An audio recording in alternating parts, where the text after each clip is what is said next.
U.S. soldiers 3 weeks ago, including what group was likely behind the attack. Margaret Brennan has the latest from the Pentagon. Sources describe the ambush as a complex attack involving rocket-propelled grenades and small arms fire.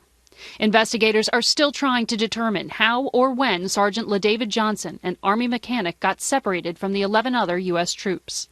It's also unknown whether he was alive when the wounded troops were evacuated. His body was recovered 2 days later. On the morning of October 4th, the soldiers were on a joint patrol with 30 Nigerian forces near the village of Tongo Tongo, where they had just met with elders and loaded up on supplies. They were at the end of a 24-hour mission when the attack began. An hour into the fight, the patrol called for help, and French forces arrived 30 minutes later. The military soon declared a Dust 1, or duty status whereabouts unknown, for Sergeant Johnson. And a request was made to Chairman of the Joint Chiefs, Joseph Dunford, for more U.S. personnel.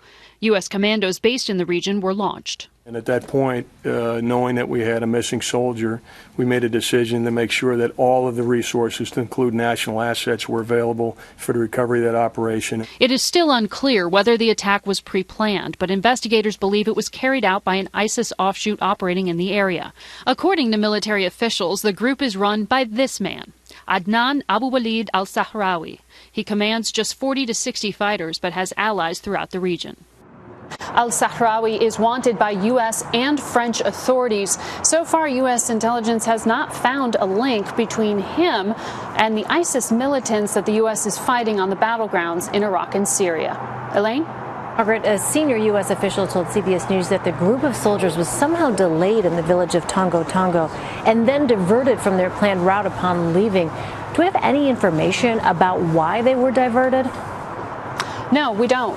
We don't know how they were diverted or why they were diverted, but I am told that the U.S. forces would not have changed their mission without being ordered to do so, and that they weren't when it came to their return to base. The change in mission did happen much earlier in the day. Remember, the soldiers, and this was a joint force, had been on a reconnaissance mission for about 24 hours earlier on, had been told that was going to change as they moved towards an area where a high-value target, a well-known terrorist, we believe, had been in the area recently.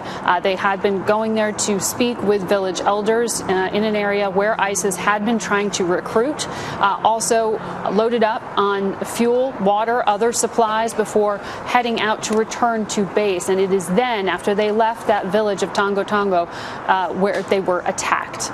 Well, President Trump told reporters on Wednesday that he did not specifically authorize the soldiers' mission in Niger, and the Wall Street Journal has reported that the 4 soldiers who were killed had little combat experience.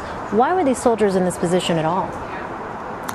Well, it is true, and it wouldn't be expected for the president to be involved in details of what were advise and assist missions that we conduct in many, many countries all around the world. That is something that would happen more at the lower level of commanders, and this was an advise and assist mission. Remember, they weren't there or on a killer capture mission. This wasn't going in to capture Osama bin Laden. That kind of raid is what people often, I think, have in their minds, rather than going alongside Nigerian forces through that area on this assist mission, which is often described as not combat. But that does not mean it doesn't come with very high risks, as we saw in this case. The soldiers that you were referring to, only some of them were actual special forces there. Two of them, particularly the person who we've talked about the most here, Sergeant LaDavid Johnson, was trained as a mechanic. Remember, he was working to help support the patrol.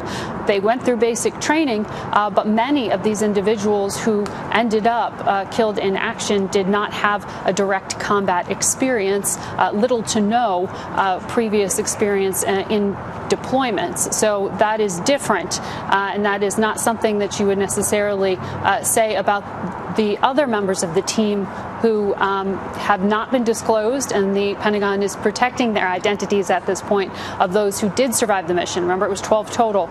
We're focused on the 4 who did not come back. All right, Margaret Brennan at the Pentagon for us. Margaret, thank you.